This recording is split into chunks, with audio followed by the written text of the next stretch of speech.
Hello, welcome everyone to join us at Heuristic Maths. I'm Tutor Janelle. Today we are going to go through one of the new topic which is being introduced in P6.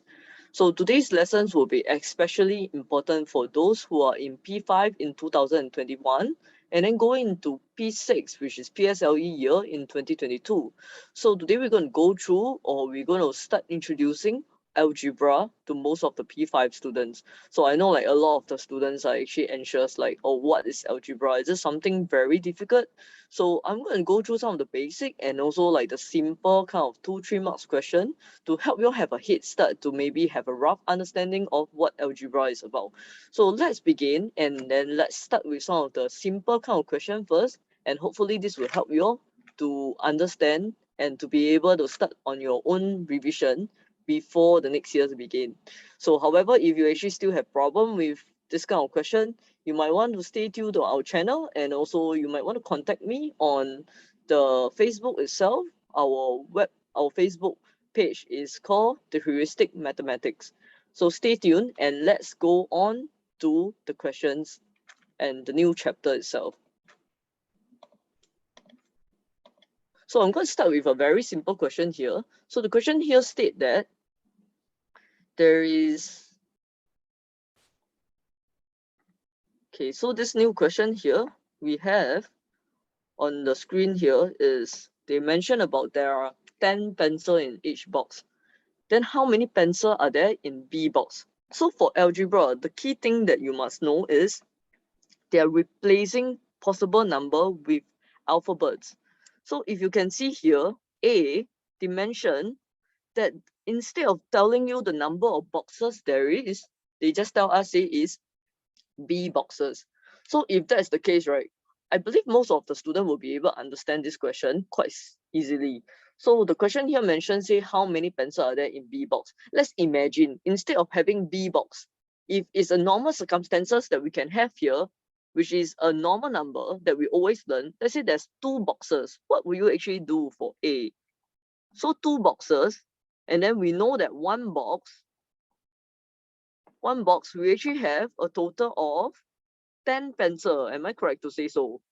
So we have like 10 pencil. And then let's say if on normal circumstances when we are not doing algebra, 2 boxes will actually just means that I will take my 10 pencil, multiply by 2, and then voila, we will get our answer for A, which is equals to 20 pencil. Am I correct? But that is only if this is not an algebra question. But in this case, let's look at the question here. They say instead of a normal number, they give us a replacement alphabet here, which is B boxes. So don't be afraid of it just because now you have an algebra instead of a number.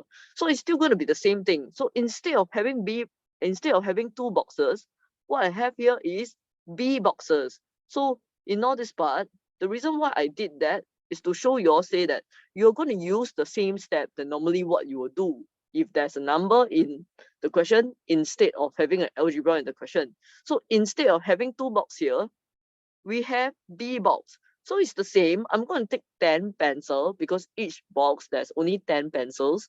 So I'm going to take the 10 pencil multiplied by the number of boxes that we have here, which in this case we have B boxes. So I'm going to take 10 multiplied by B, and then you get 10B. So some people may be a bit confused, but I think if you actually imagine it in terms of unity, it's actually easier for you to understand, because we've been learning about units, 1 unit, 2 units, etc. for since P3, correct? So instead of unit, now we have 1B, because like B is the alphabet they give here instead of U. So 10 times B, we have 10B. It's like 10 times 1 unit, we have 10 units. I hope this is clear enough, but it's fine. We'll go through 2 or 3 questions in this video. Hopefully it will help you get to some understanding about how to start some of the algebra question. So I hope that question A will be quite clear for you all. So our answer for 1A will be equals to 10B. So moving on to the next question here, which is, now they tell us, say that B is equals to 8. Okay, so now, just now we already say that 1 box is equals to 10 pencil, correct or not? So 1 box we have 10 pencil. And then the question now tells us say that B is equals to 8, which means in other words, we're going to replace our B with 8. So meaning I will have 8 boxes instead of B boxes, correct? So B is replaced by 8 here. So this is quite easy, right? It means that we take 8 multiplied by 10, then we'll get the total number of pencil here. So 8 times 10, I think everyone will know it is equals to 80, correct? So it's quite easy. So you get 1 mark here, 1 mark here, and then we are on C. So the question now for C is a bit more interesting. So the question says that there's a total of 200 pencils altogether. How many boxes of pencil are there? So when they ask here, how many boxes of pencil are there? Meaning now your B is still B again, because please remember your part A, part B, part C, they are not interlinked.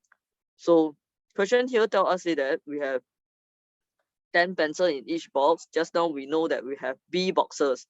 So B boxes and 10 pencil give us a total of 10 B pencil, correct? 10 B is equals to the total pencil. That is what we get for part A. And then part C now they tell us say that the total pencil, the total number of pencils is actually also equals to 200 pencil. So using what we have here, which is 10B and 200. So these two are both equivalent to the total number of pencil, which also means that we have these two, we can equate them as a equation. So we have 10B equals to 200. So B quite easy, right? It's like 10 unit equals to 200. 1B will give me 200 divided by 10. So easily my answer will be equals to 20, which is also means that 1B is equals to 20. Just now, if you still remember what we did in the question here, they told us B is equals to the number of boxes. Since 1B is equals to 20, so the total number of boxes of pencils there is equals to 20. So we solved the question already. So it is actually quite easy, correct? Yeah, so after we finish this one, we're gonna move to the next question. Hopefully question 2 will be slightly easier for you all. I hope you all learn something new. So I'm not going to be so detailed for the next question, because I think, yeah, it might be getting a bit easier after having the first question explained. So the next question here, we're going to just go straight into the question. Question 2A, they mention say that how many cookies are there in C container. So the number of container we have here, number of container that we have here is equals to C, correct? And then they tell us say one container inside there is equals to 24 cookies, correct or not? So we have 24 cookies here. And then if let's say here we have like a C container, correct? So if we have C container, what we need to do is normally we'll see what we need to multiply in order to get to the number of container here. So let's say if I have 1 container, then I want to find 2 container. I know that I need to take 1 times 2, then I will have 2 container, correct? So in this case, 1 times C will give me C container. So meaning whatever I do to the left, I need to do to the right. So means I'll have 24 multiplied by C. I have 24 C cookies all together in the total number of C container. So our answer for A is already here. The answer is equals to 24C. I hope that this is easy for you all to understand. But if not, maybe you have to watch to the end, whereby at the end of the video, I will go through some small tips and some preview of algebra on the simple plus minus times divide, which by I think that will actually help you to have a bit of understanding. So for those that cannot understand these first 2 questions that I go through, right, maybe you can rewatch the whole thing again after you look at the behind part that I actually go through the small details about how to do the plus minus time divide for algebra. I hope that will actually give you a head start and help you understand how to actually start some of the basic question for algebra. And if you can understand 1 and 2, it will be a great achievement for you, because means that you actually learn how to start the chapter before your school actually begin for 2022. Yeah, so if you actually want to learn more about it, you can join our booster class that we have in our holiday program. Yeah, so let's go on to B. B question actually mentions say here that C is equals to 12. How many cookies are there altogether? So the same thing. So we already know that the total number of cookies we have here is 24C. And how we get 24C is equals to this part, 24 times C, correct? So now we just need to replace our C with 12, because now we know that C is equal to a number which is 12. So if I take 24 times 12, how much do I actually get? So that could be my answer for B. So by right, this kind of question will be appearing in your problem sum, so you can actually press your calculator. So 24 by 12 will be equals to 288.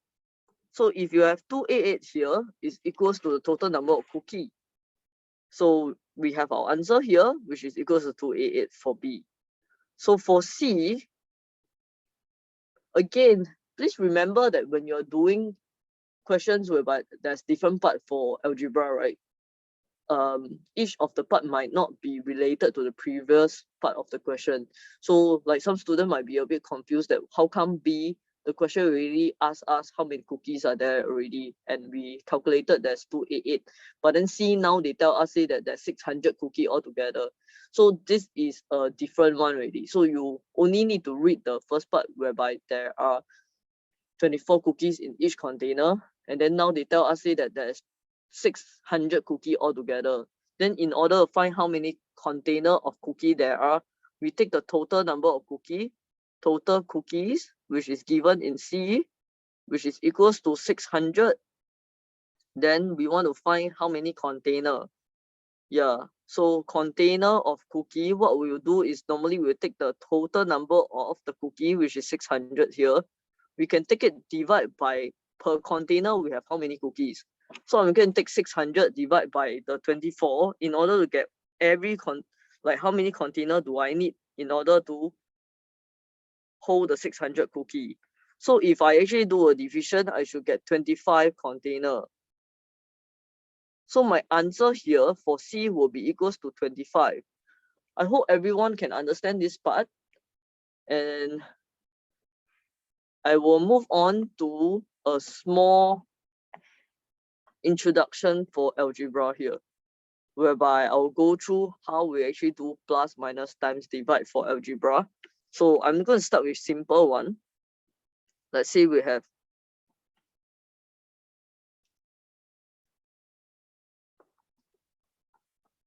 maybe I should type this easier.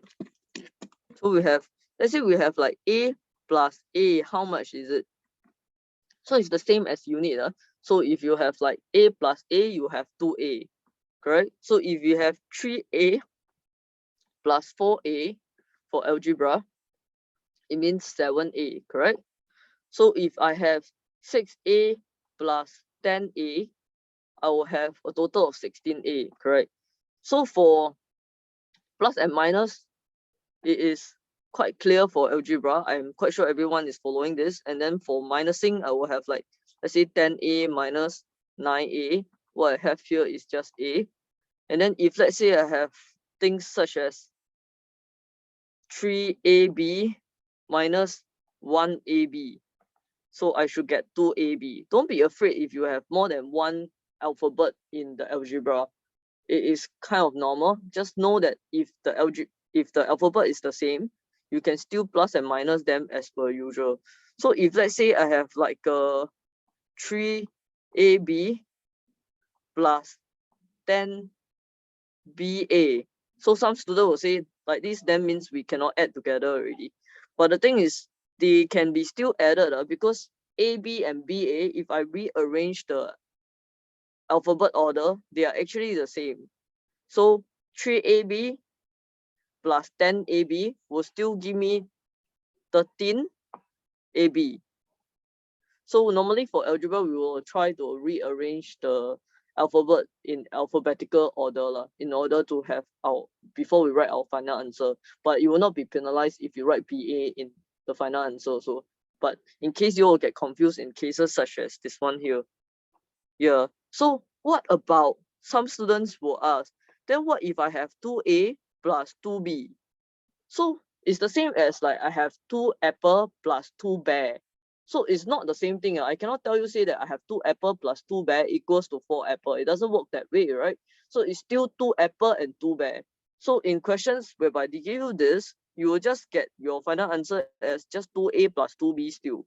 So you cannot add both of them up because they are two different things. But then we indicate that we understand that our answer need to be together. We need to put a bracket outside to show that we know these two things add together is equals to one subject. So let's try again. If I have a plus 3c, so the same thing, because a and c are not the same thing. So what we can have is we cannot add them together. We can just indicate in a bracket to show that we understand they are supposed to be one subject, like one group. Basically, when we say one subject, means they are being grouped together. So another possibility we can have is, let's say we have 3 minus a. So 3 minus a here, 3 is a number, a is an alphabet. So we cannot really plus and minus them together. So we can't do anything except for writing it as 3 minus a. Same if I have 7 plus b, it will be still 7 plus b only. So this is what our plus and minus is about.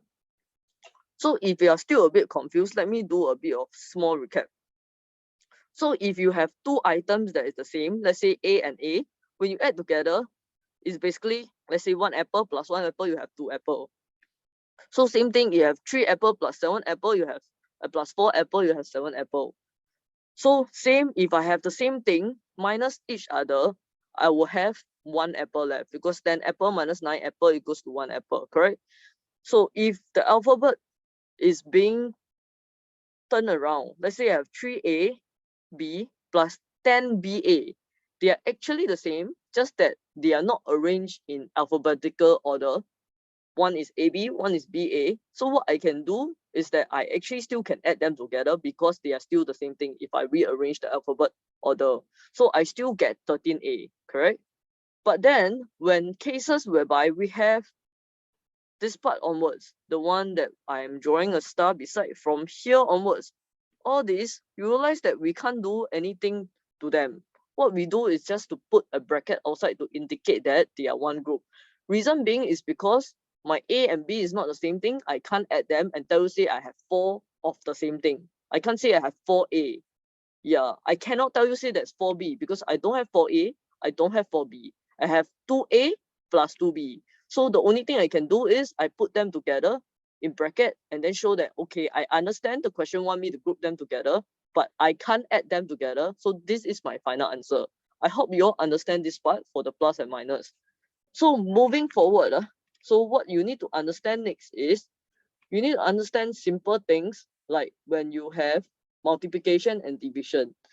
So if you are still having problem after looking at the plus and minus here, maybe you might want to ask me, or you can post a question on our Facebook, or you can PM us in order to get further help from us and stuff.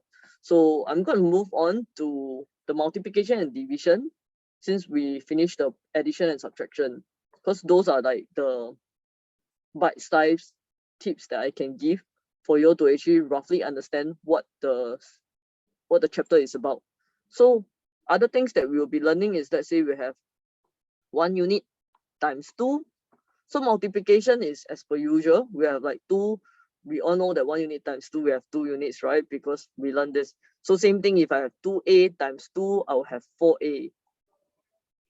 And then if we have 3a times 3, I'll have 9a. So this one we can straight away multiply, correct? So same thing for division as well. So if I have 9a divide by 3, I should get 3a. Or if I have 4b divide by 2, I get 2b. And then if I have a 2a divide by 2b, this one will be a different story, right? Because like just now we were just taking like one algebra divide by a number, and then we see that we can straight away multiply and divide as per what the number indicate. So 9 divided 3, we get 3. So don't forget about algebra. That's why we have 3a over here. Same thing for 4b divided by 2. 4 divided by 2, we get 2. And then b, don't forget that we did write down b because like the question indicate there's 4b. It's not 4 divided by 2. So please write down your b, if not you'll be penalized.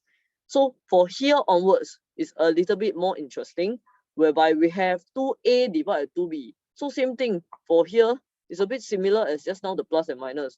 So you realize that a and b, they are not the same thing.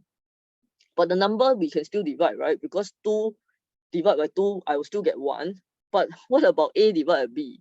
So maybe if you are a bit confused, right? For this kind, I would suggest when you do division, you could actually do it in fraction way. So we have 2a over 2b.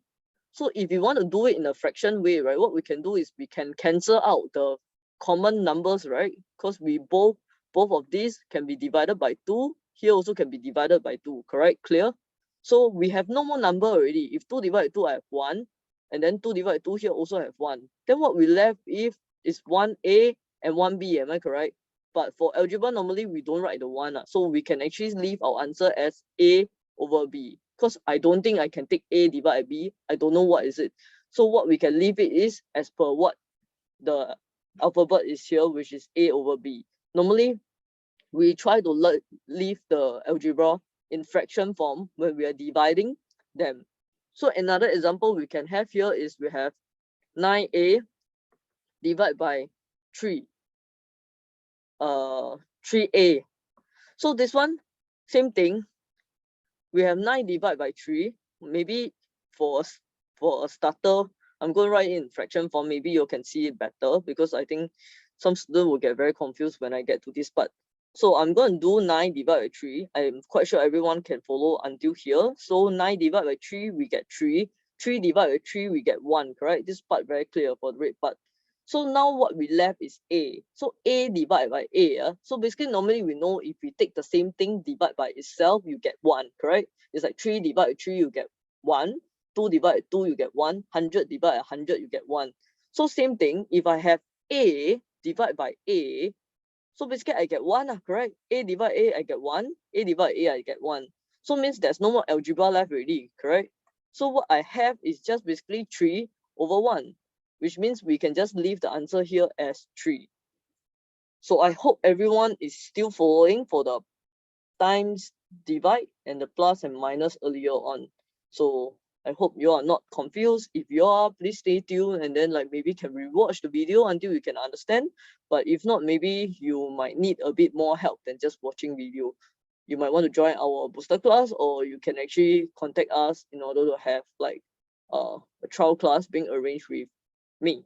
And then I hope that you all learned something from our video, and happy learning. Thank you everyone for your time, and stay tuned in order to receive more information and learn new things for our next video. Thank you so much.